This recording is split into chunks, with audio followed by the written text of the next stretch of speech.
Assalomu alaykum hammaga. Farg'ona viloyat, Farg'ona shahar Kirgili mavzesidamiz. Hop, bu xonadonimiz ko'p qavatli domlarda joylashgan bo'lib, birinchi etajda xonadon egalari umumiy hajmda 50 kilovat quyosh panel stansiyasi o'rnatirdilar. Bizga zakaz bergan paytlarda biz ularga 3 xil panel taklif qildik. Lonji, Jinko va Hoshain degan yangi panelimiz chiqqan. Shu Hoshaindan tanladilar. Hop, bu panelimiz samaradorligi Jinko brendiga tegishli panel bilan deyarli bir xil. Ulardan qolishmaydi desa ham bo'laveradi.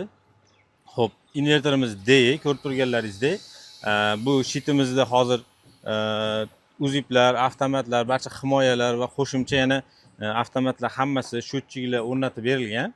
Xo'p, ko'rib turganlaringiz montajimiz akkuratlik qilib, chiroyli qilib berganmiz.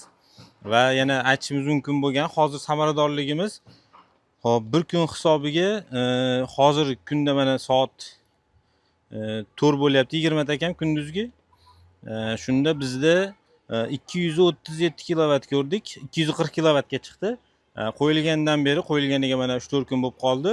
1300 kilovat hajmda elektr tok ishlab chiqargan. Ushbu xonadonimizga jami xarajatlari bo'lib 160 million so'm sarf xarajat ketdi. Panellar, karkaslar, kabellar, hamma usta haqlari bilan birgalikda. Xo'p, sizlarga ham mana shunday xizmatlar kerak bo'ladigan bo'lsa, bizga aloqaga chiqinglar. Bizda Lonji yoki Jinko panellari ham mavjud. Ularning narxi ozgina boshqacha bo'ladi. Bizga qo'ng'iroq qiling, murojaat qiling, barcha savollaringizga javob beramiz. Qo'limizdan kelgancha yordam beramiz.